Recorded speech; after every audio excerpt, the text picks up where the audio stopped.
Now you're listening to Fantastic Formosa with John Abrams in Taipei.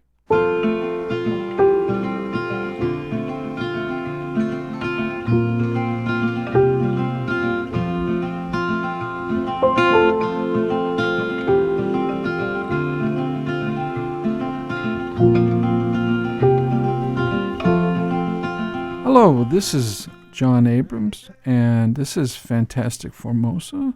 Welcome to today's program.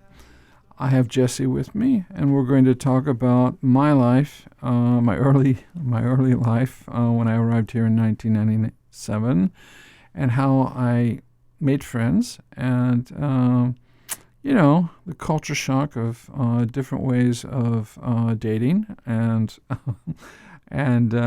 making friends. So, welcome, Jacey. Very happy to be here. Hello, everyone. So today is a little different from the last time. Yeah. But I'm looking forward to today's program because, girls like to hear some romantic stories about your wife and your love story in Taiwan.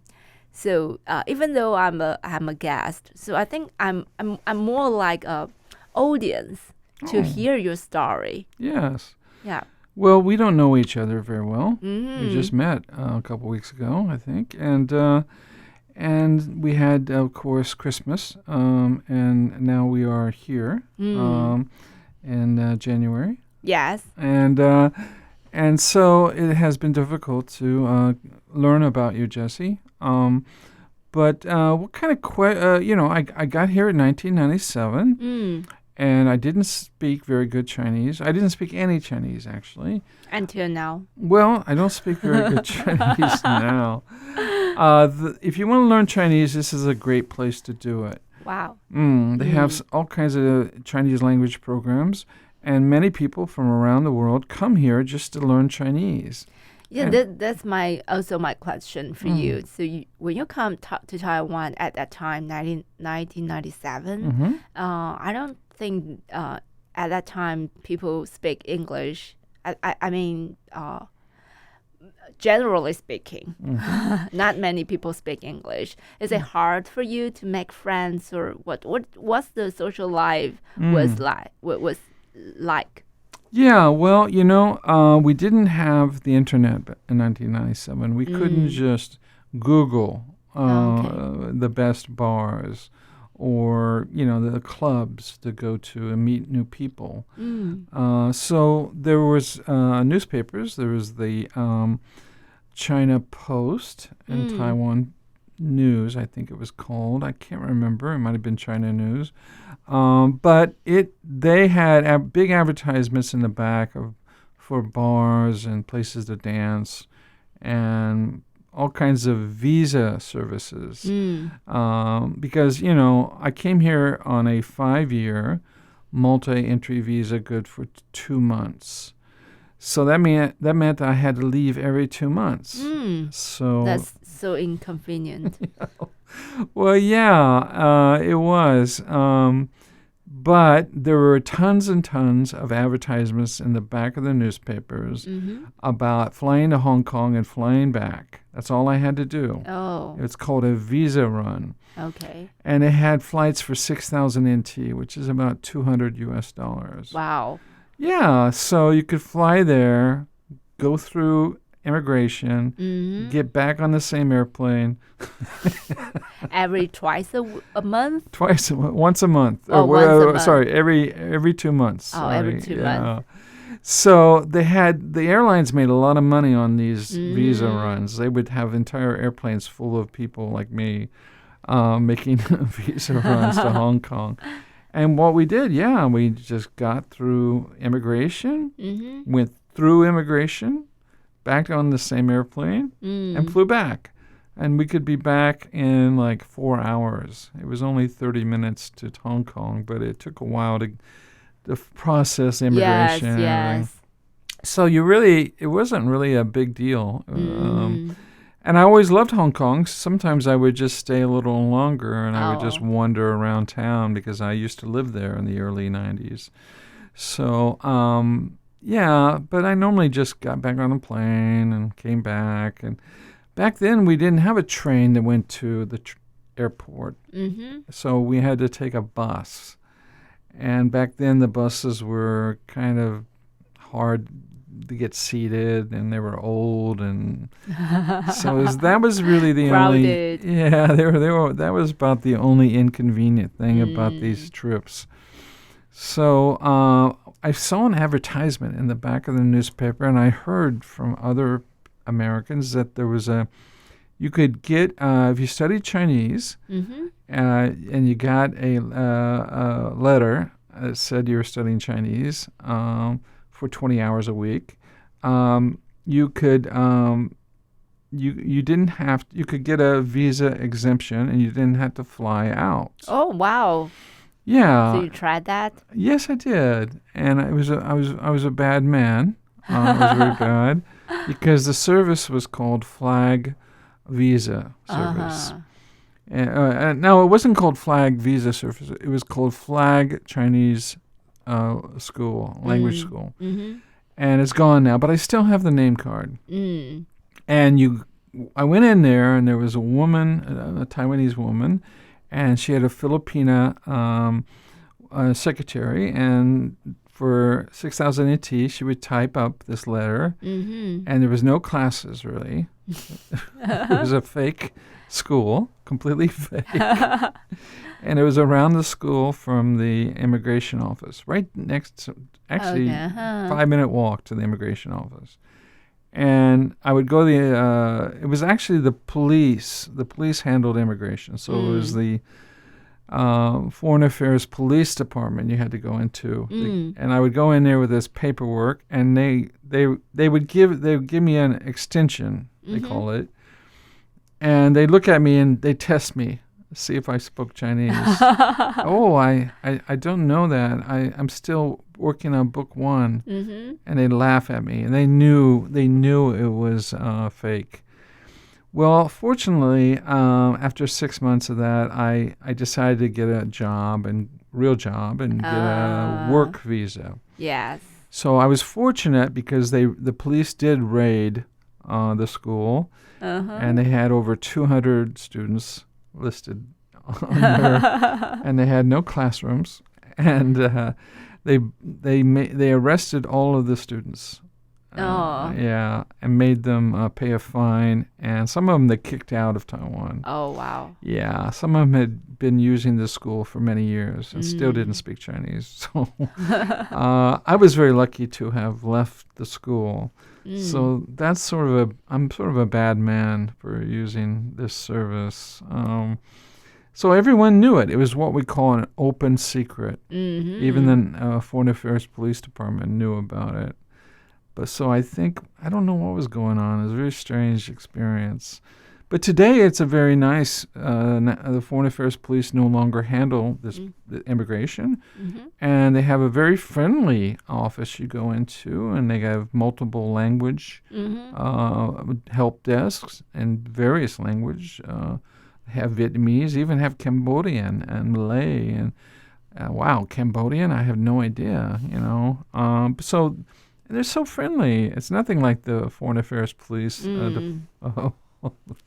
They were always angry when you came in, and always made you wait 2 hours, and they were always hostile. So I got a job, and I made friends. So you make friends from your work? Well, a little bit. So, I tried to keep a distance. I tried to be friendly and do my job and sort of stay out of their way and I wanted to be forgettable, because I didn't know very much about Taiwanese law or Taiwanese customs so. Were there many foreigners like you at your first job? No, and many of the Taiwanese were so friendly they made me feel guilty. They were just too friendly. How to say that? They would take me to dinner, these very nice dinners. I know they didn't make very much money, and I thought, my gosh, this, restaurant bill is so high, and you're being so nice, and you must be rich or something. And no, this is just wonderful to have you, have. And oh my God. So I wondered if it was really just the nature of Taiwanese to be friendly like that. I think so. Hmm. Yeah, after you lived here for more than 30 years, Yeah. I believe you can feel like it's weird if we took someone go to dinner and we don't pay them. Yeah. But they insisted, and when Americans get treated like that, they get suspicious. Like what's going on? Yeah. Yeah, we feel we might owe you. We don't like to owe people things. We don't like to, if you buy me a beer, that's fine, but a nice restaurant, it's just like, no. Or maybe just that one you made. Do you have there any are other many. experience? There are many like that, actually. Oh, wow. Yeah, unfortunately. And if I would walk down the street and I would just open a map, because we didn't have the cell phones, and I would just look at my map. I am lost, but I would always have Taiwanese stop and try to help me. You bring a map with you? Yeah, sometimes I did. Yeah, because I still was lost. You were using the old English Chinese language. For example, Zhongshan Beilu was called Chongshan. Oh, And it was written like that. And I would say that to taxi drivers, and they'd just stare at me. And like, no, it's not Chongshan, it's Zhongshan. Right? Ah, okay. And I was they just thought I was nuts. And that's what all the signs, they had the old English on there for the Chinese characters. So, yeah, like, Renai Lu, R-E-N. Renai Lu. Yeah, it's spelled with a J, right? Yeah. And I think, oh my God, all these years, they finally changed it, Yeah. So that made studying Chinese very difficult. But yeah, I would have people stop and ask me if I'm lost. I say, yeah, I'm just, which way to get to this place? And they would just try to take me there, walk me there. And I go, no, it's okay. And this person is probably going to work or going home, and now they want to walk with me and show me something and get there. And I think they would just wanted to practice their English sometimes. Yes. So I said, well, okay, it's a free English lesson, I guess. So yeah, I learned to not feel so uncomfortable about those moments. But yeah, it was, I would, in the back of the newspapers, the English language newspapers, there were advertisements for bars, and they were popular, what we call expatriate places that were popular with Americans or Western folks, guys and gals. And these places I think they're all closed now. They were on the Shidalu area where the university was, and they were all closed about 10 years ago, 15 years ago. I think the neighbors didn't like all the noise, craziness. Yeah. So I would go into these places and I would meet people, and actually I went in there to learn everything I could about how to survive in Taiwan from other foreigners. So they would say, if you're going to get an apartment, you make sure, you sign a lease with the landlord, and they, normally want cash every month, and don't get nervous about it, For me, that's a very strange experience, giving cash for your rent, but that's normal here. So, and other things about visas, and I didn't understand why so many foreigners here rode motorcycles, because they didn't have licenses, right? And they would just ride motorcycles everywhere. Oh, I don't notice that until you say that. Yeah, none of them have. Right, you're correct. You're right. And the police never stopped them, which is even stranger. Oh, yes. I didn't notice that. Yeah. They can't ride the motorcycle. They don't have licenses, trust me. I talked to them. Yeah. They don't. Yeah. Wow. Yeah. It used to be really hard to get a license, actually. It's a little easier now if you have a work visa, like an alien resident card, that you're working. You have to take a test and a motorcycle test and a car. The car test is very difficult for foreigners. I talked to these guys in bars, these very common expatriate bars. They used to have one called 45 on Hoping Lu. And they would tell me, yeah, I drive around the island last month. And it was great fun. And I go, do you have a license? I go, no. I go, my God. So. South Taiwan is messy. Yeah, dangerous too. Dangerous. Oh my gosh. Yeah, traffic problem. But generally speaking, today's topic is about friendship and so those, I think, from your experience, even though something was strange, but it was still fun. Yeah, I mean, meeting people in bars is not always a good way to meet friends, unfortunately. And there was no real dating service, for foreigners, other than pretty girls talking to you on the street, maybe. I would ask them for coffee, go slow. We call it the go slow approach, And, you never were sure if they just want to have coffee for a free English lesson or they were genuinely interested in you. So it was hard to understand where they were coming from. But as I got older, I realized that the older girls, the ones pushing 30, we call it pushing 30, were getting more serious. They wanted to have a family and kids. So I realized that these women are a little different from the younger ones I dated when I first got here. They were a little more demanding, I guess. So you met your wife at bar? No, I met her at a military banquet. Oh, okay. I was introduced to her by a friend, and I thought she was very beautiful. I thought it was an arranged meeting. Wow. I was very suspicious. But I write spy novels, so, I'm a very paranoid person anyway. Kind of silly, really, But I thought, well, she's beautiful, and I should have coffee with her as soon as possible.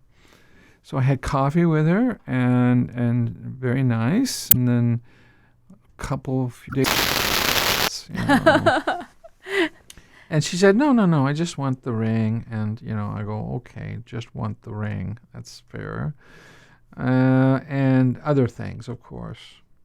So I had no idea what a Chinese wedding banquet was. It depends, different. But nowadays, I think younger generation, they choose whatever style they want. For me, I have a Western style wedding. At a church? Not at church, at the outdoor garden. Great. Yeah, with I invited some friends. We had the buffet, so it's very. I didn't invite so many people, just few. That's friends. Unusual here, isn't it? So it depends. Yeah. Well, I can understand having photographs taken. These wedding photographs, you go into the mountains, and she changes dresses every 15 minutes in a different photograph. Oh, I don't like that actually, so I didn't do that. Those are beautiful photos. I'm glad I did them. Yes, and then we won't see that anymore. Yes. That's the point. Yes. I won't see that, and it doesn't they even don't look like me. Yeah, well, that's the whole idea. Totally different person, different bride, different groom. Yeah. I look like myself, but the women, my wife did not. It looked like I was with a stranger. Yes. But yeah, they're beautiful, but expensive. We had to go to silver wedding picture shops, photo shops. Oh my God, I couldn't believe how much they were. So what I did was I had a very what I said, I think lovely wedding, outdoor garden buffet. I invited some friends and I wear white dress. Wow. And then that's the time I took photos. Okay. So- you had a professional photographer? Yeah, I had a professional That's photographer great. That's at that fine. time. So I invited my friends, some posture. We can, just like the one you had, Yeah, but yeah, at yeah. the wedding. At the wedding. Yeah. So you did all of them in a white wedding dress. Mm. It's beautiful. See, that's wonderful. Did you have a preacher come in and do the pictures with a minister with the Bible open? Oh no, not really. Some people have those. Yeah. I know Korea and Japan, they hire Westerners Yes. to officiate at weddings. And they're just English teachers, not really preachers. I didn't do that. I just want different, but more. I think that's a warm wedding. I think you did the right thing. You're being pragmatic. Yeah, I did. I am. What made you want to have a Western style wedding? Oh, it's actually because of our family. Oh, the family issue. Christian? No. Oh. We none of us are Christians, but Western wedding we can have buffet, so people can hang around. Yeah. And my father-in-law and mother-in-law, they were they can't meet each other. They were in fight. I mean, totally Oh in my a very God. bad relationship. So we hope we can have wedding style that they don't need to sit next to each other. Oh yeah. Oh, it's that bad. Oh. So bad. Oh my God.